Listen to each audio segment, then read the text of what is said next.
জাতীয় নেতাদের মধ্যে অন্যতম মাওলানা আব্দুল হামিদ খান ভাসানীর নামে থাকা ভাসানী নব থিয়েটারের নাম পরিবর্তন করে নিজের বাবা শেখ মুজিবের নামে করেন ফ্যাসিস্ট হাসিনা। পরবর্তীতে সেটির নাম হয় বঙ্গবন্ধু শেখ মুজিবুর রহমান নব থিয়েটার। এরকম উদাহরণ আছে ভুরি ভুরি। তবে আশ্চর্যজনক বিষয় হচ্ছে এখনও বাংলাদেশের পাসপোর্টে আছে স্বৈরাচারী শেখ পরিবারের স্মৃতিচিহ্ন।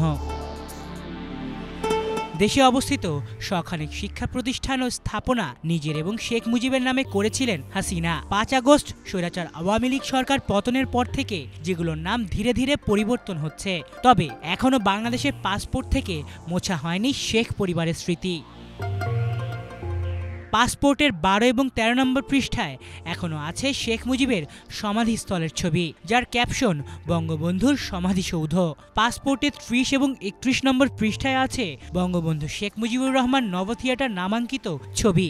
এছাড়া পাসপোর্টের ৩২ এবং ৩৩ নম্বর পৃষ্ঠায় আছে বঙ্গবন্ধু স্যাটেলাইটের ছবি ও নাম। মূলত পাসপোর্টে শেখ মুজিবের নাম ও স্মৃতি সম্বলিত এই বিষয়গুলো রাখা হয়েছিল ফ্যাসিস্ট হাসিনার আমলে। তবে ৫ আগস্টের পরও নতুন পাসপোর্টে এখন পর্যন্ত আছে শেখ মুজিবের স্মৃতি। শুধু তাই না, দেশের বেশিরভাগ মানুষের জন্য আক্ষেপের আরেকটি বিষয় হচ্ছে নতুন নোট থেকেও সরানো যাচ্ছে না শেখ মুজিবের ছবি। যদিও কেন্দ্রীয় ব্যাংকের কর্মকর্তারা বলছেন ঈদুল ফিতর উপলক্ষে বাংলাদেশ ব্যাংক যে নোটগুলো ছাড়বে সেগুলো নতুন করে ছাপানো হবে না, পূর্বের টাকাই বাজারে ছাড়বে কেন্দ্রীয় ব্যাংক।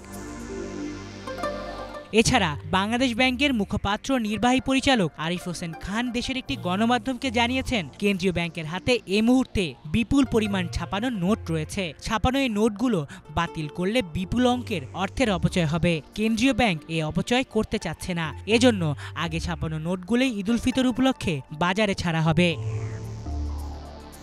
আলিফ চৌধুরী, বাংলাভিশন নিউজ ডেস্ক।